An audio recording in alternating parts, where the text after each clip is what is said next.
80 on the beat.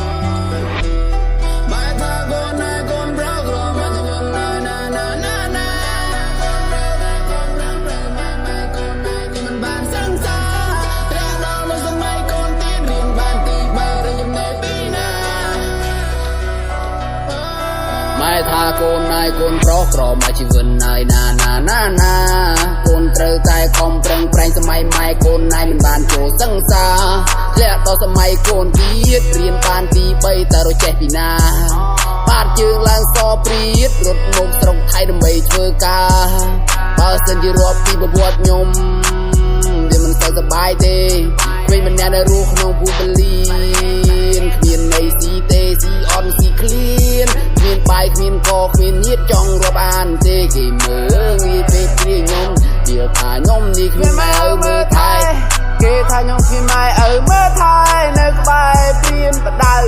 តែខ្ញុំអាចស្វែងយល់ខ្លួនឯងមិនខ្វល់ពីតួអាខ្លៅខ្ញុំមិនខ្វល់សម្ដីពួកវានិយាយអីក៏និយាយទៅ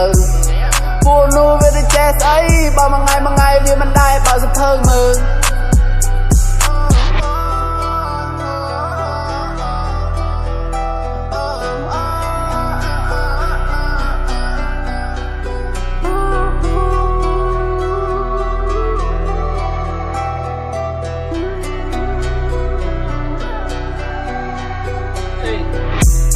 ពុកម្ដាយលីទៅធ្វើការ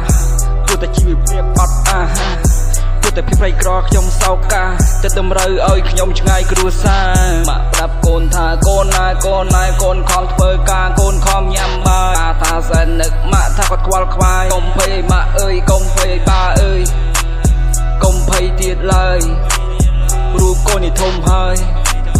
សង្ឃឹមថ្ងៃមួយមិនឲ្យលោកទាំងពីរអ្នកលំបាកទៀតឡើយម៉ាក់ប្រាំកូនថាចេះមកពីរៀនមានមកពីរោគបើអ្នកមិនខំរោគតើអ្នកនឹងសល់អីតើអ្នកនឹងសល់អីស្ថិតនៅក្បាលបែងវាមិនខុសពីរឿងពិតវាមិនខុសជារឿងព្រេងវាជារឿងពិតគេមិនចេះប្រឌិតលេងខំប្រឹងខំប្រែងខំប្រឹងធ្វើការខំដើរតបខ្យល់គេហៅថាបាតផ្សារគេហៅថាបាតផ្សារគេហៅថាបាតផ្សារគេហៅថាបាតផ្សារ